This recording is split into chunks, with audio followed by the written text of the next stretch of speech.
Selamat sahabat, Bapak Ibu, Saudara-saudara semuanya. Salam sehat dari Unit Pelayanan Kardiovaskuler Terpadu Rumah Sakit Advent Bandung. Kita lihat saat ini bahwa COVID belum bisa diberantas. Dan ya walaupun situasi pandemi tidak semencekam 2 tahun yang lalu, tetapi virus ini masih ada di antara kita. Dan ini potensial dapat memberikan dampak terhadap kesehatan jantung kita.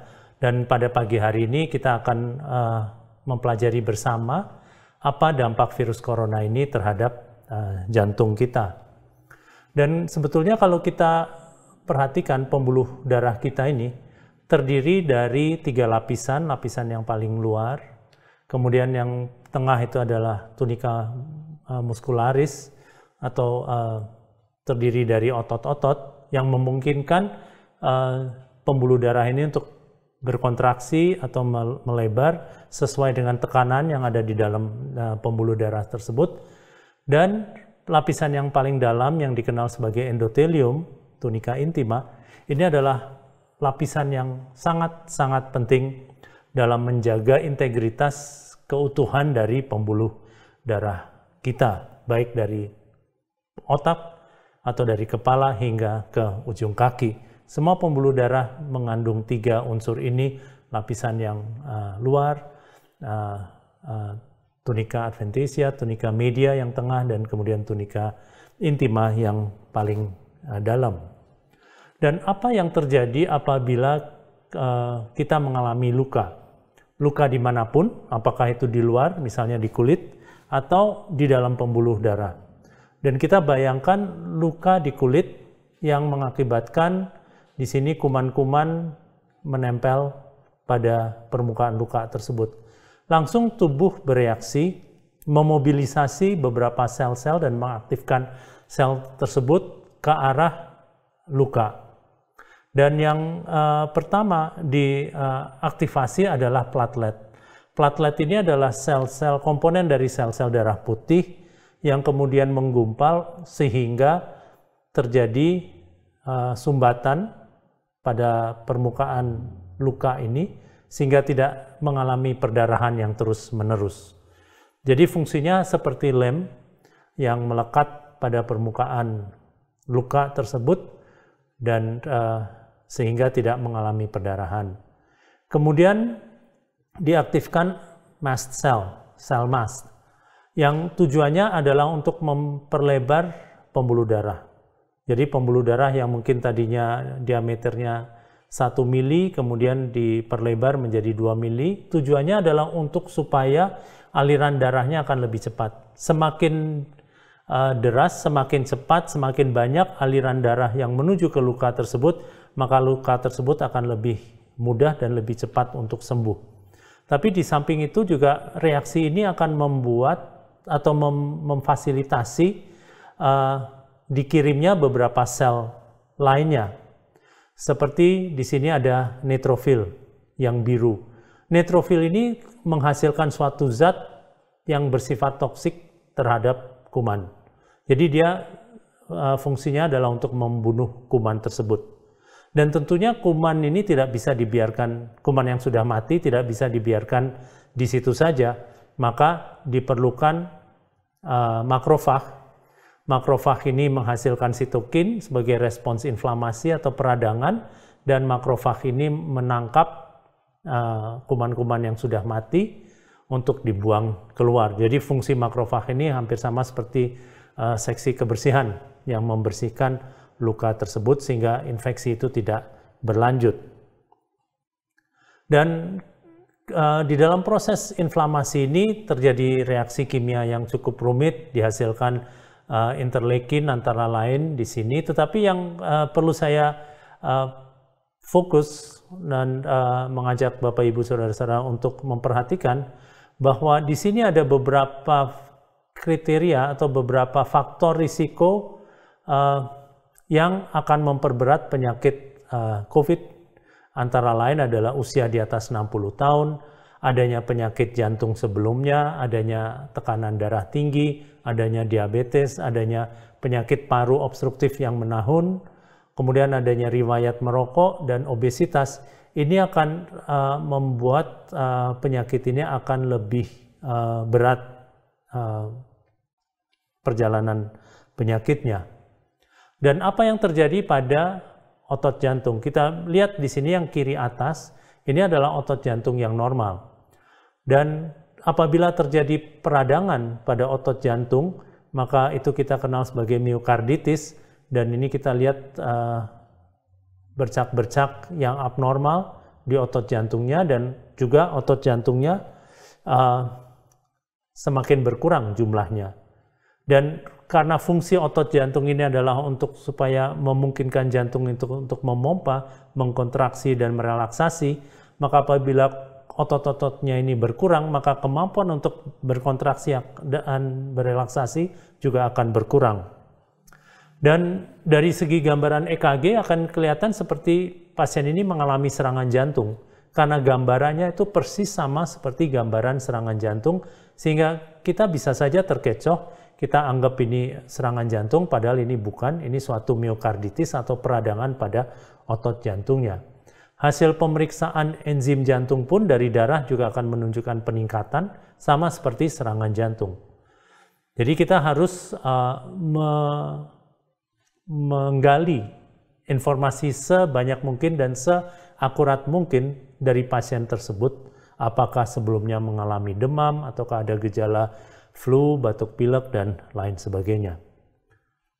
Dan tadi saya katakan bahwa apabila otot jantungnya ini mengalami kerusakan, maka kemampuan memompa jantung akan berkurang, sehingga terjadi apa yang namanya gagal jantung atau congestive heart failure.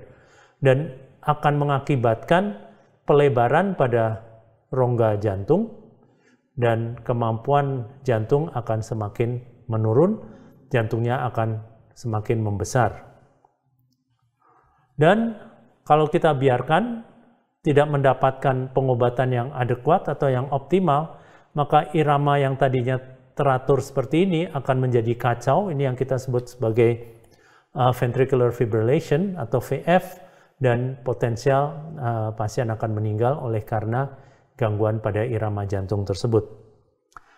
Jadi penanganannya sebetulnya ditujukan terhadap komplikasi, karena kita tahu bahwa sebelumnya itu jantung tidak mengalami masalah apapun, dan dampak pada jantung adalah komplikasi dari serangan virus. Jadi penanganannya tentunya ditujukan kepada virusnya itu sendiri dan juga terhadap komplikasinya. Tentunya untuk pencegahan, kita semuanya sudah tahu dengan cara-cara seperti ini, dan di minggu-minggu berikutnya, sahabat depan dan sahabat-sahabat yang selanjutnya, kita akan membahas satu persatu mengenai pencegahan bukan saja terhadap COVID, tetapi terhadap penyakit jantung secara keseluruhan. Dan kita semua sudah tahu apa itu hidup sehat, suatu singkatan yang Bapak Ibu bisa baca di sini, dan saya yakin Bapak Ibu sudah hafal ini semuanya. Jadi saya lewatkan saja. Dan kemudian tentunya kita perlu memberi asupan makanan yang bertujuan untuk meningkatkan daya tahan tubuh.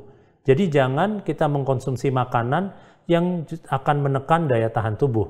Dan contoh makanan-makanan yang akan menekan daya tahan tubuh adalah makanan-makanan yang sudah diproses seperti ini, dan juga yang kaya akan gula dan tinggi kadar garamnya, dan tinggi akan lemaknya.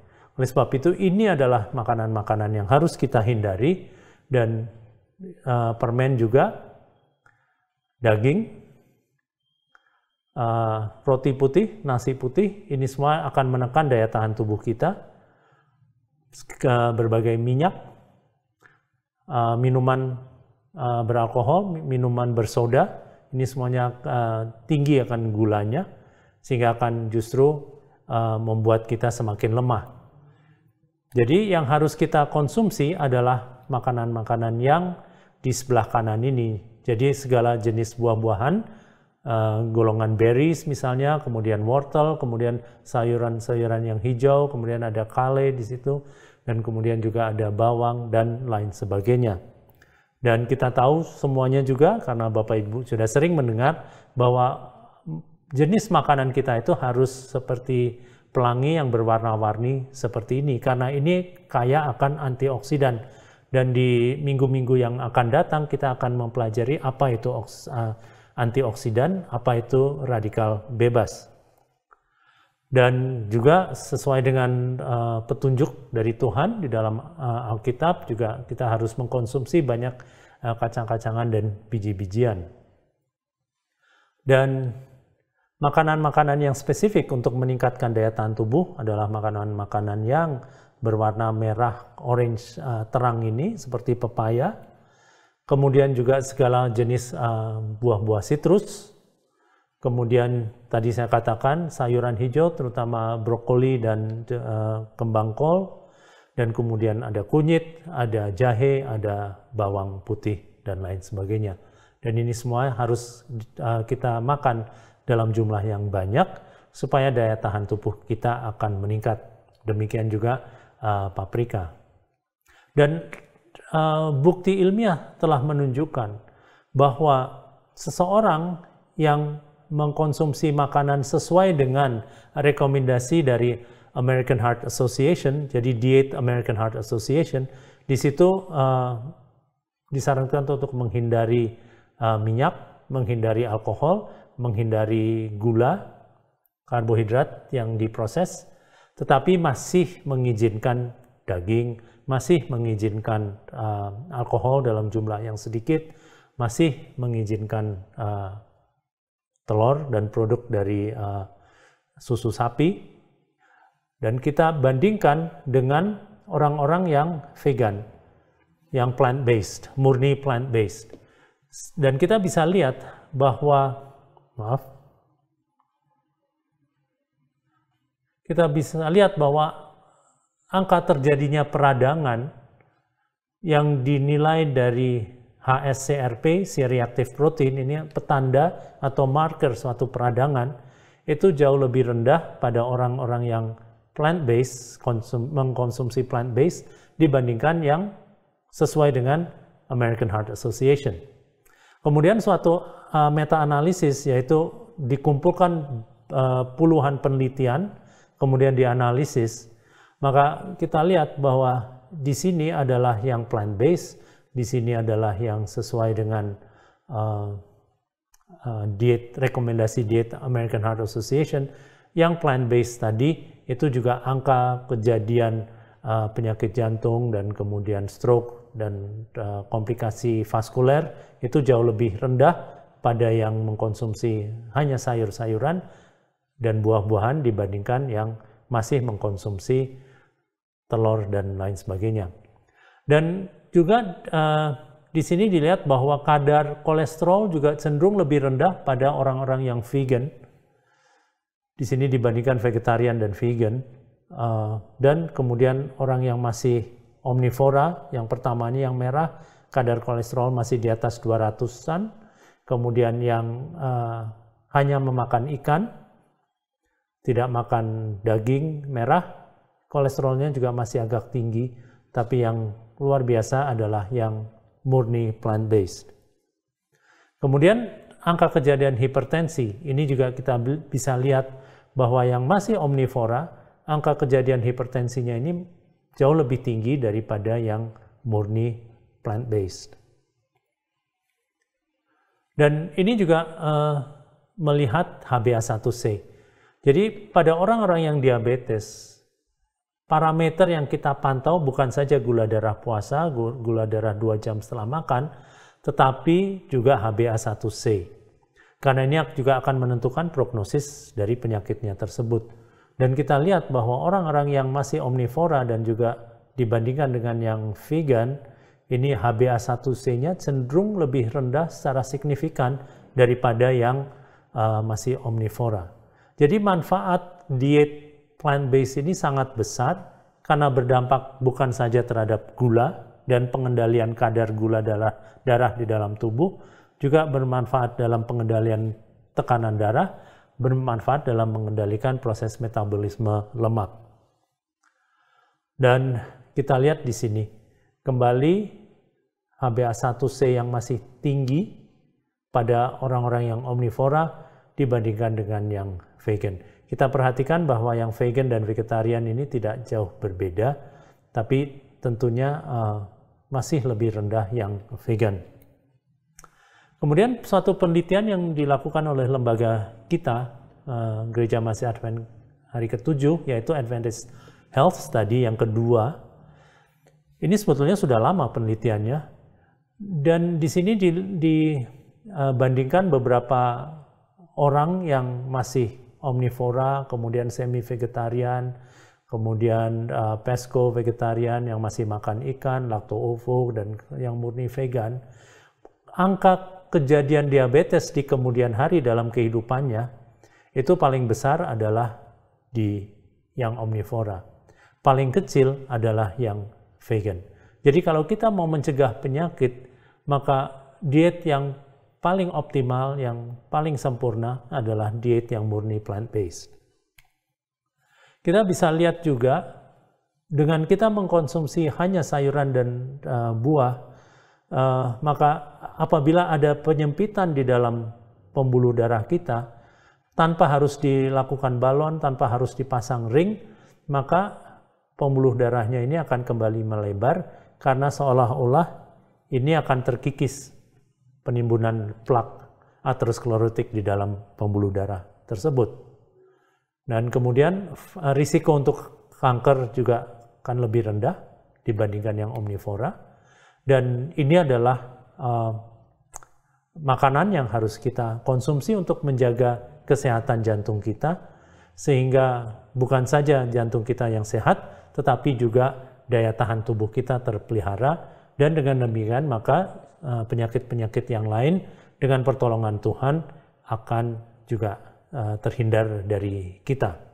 Dan untuk itu saya ucapkan banyak terima kasih kepada Bapak Ibu Saudara-saudara, dan untuk Sabat depan kita akan mempelajari lagi salah satu aspek penyakit yang berdampak kepada jantung, dan di Sabat-sabat berikutnya juga bagaimana makanan tersebut berinteraksi di dalam tubuh kita, dan kemudian juga bagaimana teknologi di dalam ilmu kardiologi ini membantu dalam menangani dan mengatasi masalah jantung, baik di Indonesia maupun di seluruh dunia. Kiranya Tuhan memberkati kita semuanya, dan saya bawakan ini di dalam nama Yesus Kristus. Amin.